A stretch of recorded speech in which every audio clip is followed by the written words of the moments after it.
Alright, so I got my windrower, my Swather 5000 International.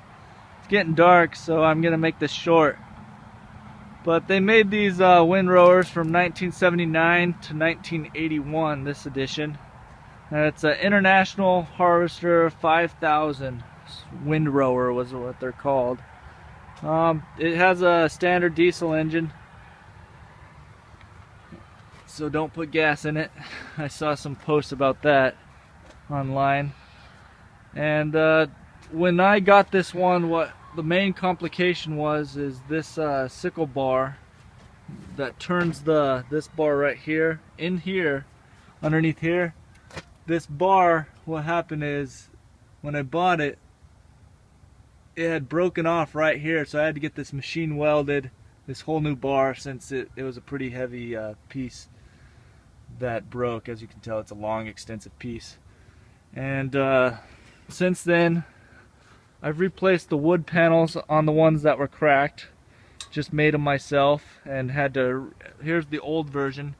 As you can tell, they're riveted in. I just screwed them in because each one of these sickles is $50. It's kind of ridiculous, and all it is a metal spring.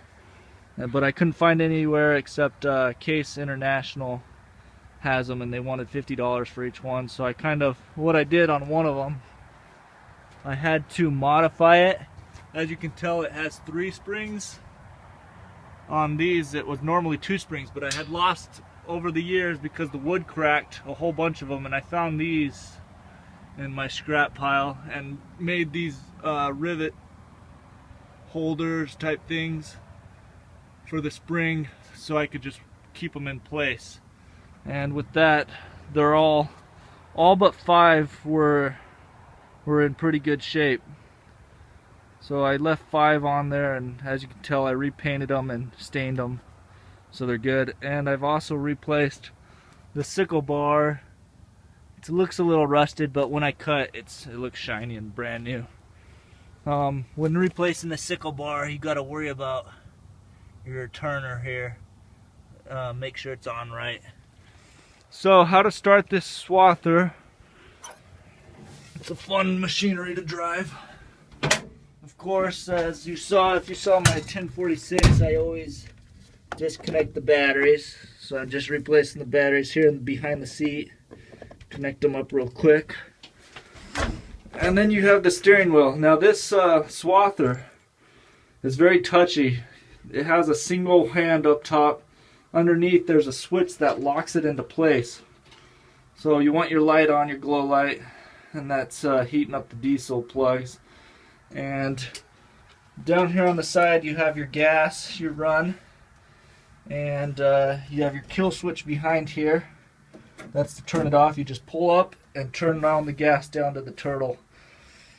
And I'll talk about these other levers, but let's see if she starts up.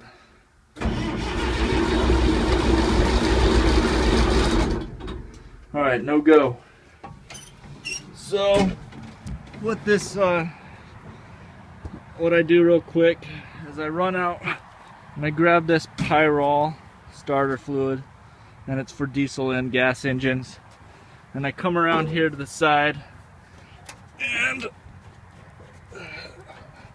real quick I take off the air manifold into the intake air, and I just squirt, good squirt into it, and run back in real quick and see if she starts now. Now it might lock up for a second, we'll see, but it should start. Alright, 1, 2, 3, here we go. And there we go. Now turn it to about the fast right there, get a good ticking. And don't forget to close up your air manifold. You do not want to be sucking in all that grass when you're cutting your fields.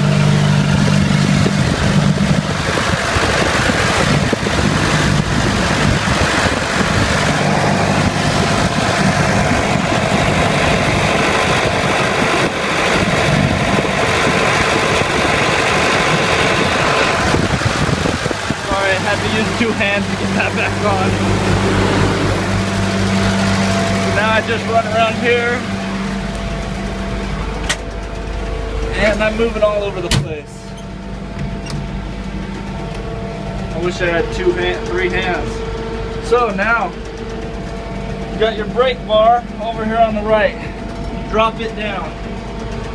Okay, now you got your headers. You got your foot pedals here on the right. Now you hit the right one to lift up the front. And it lifts up the whole front header. And you can do the left one right here on the left. And as you can tell, that will lift up the windrower. So I'll drop that back down, and I already have, as you can tell, it off the ground, the whole header. So we're ready to go. So when you go, you just push on the gas. It's this lever right here. And I'm going just slowly so I can drive.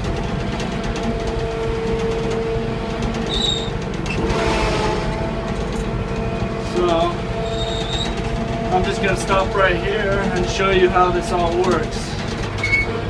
So on the concrete here, I got a flat tire in the back too, wonderful. I just got to air it up, I think. So there's this lever my hand's on. This is to start your, to engage the windrower and to move those sickles. So when I pull it forward, I just ease on it, and as you can tell, those sickles go, everything's spinning.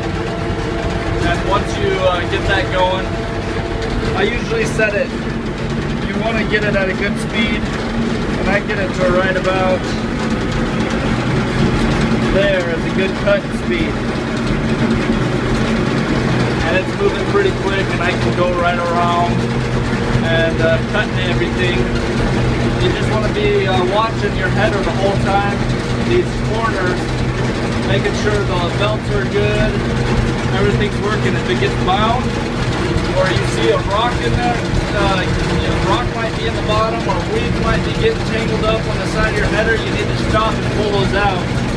Well, no good. So I'm going to go ahead and stop the windrower from spinning, and just finish up. Here, I mean, you can turn on the lights while you're cutting, and I also have AC in here. That blows some nice cold air just to judge the temperature. And that's pretty much it on my windrower. So I'm just going to shut it down. I'm going to set it down to turtle speed like that, and just pull up on this lever and shut it off. And that's it. That's how you drive a International 5000 swather. Let me know if you have any questions. Thanks, Jared. Bye.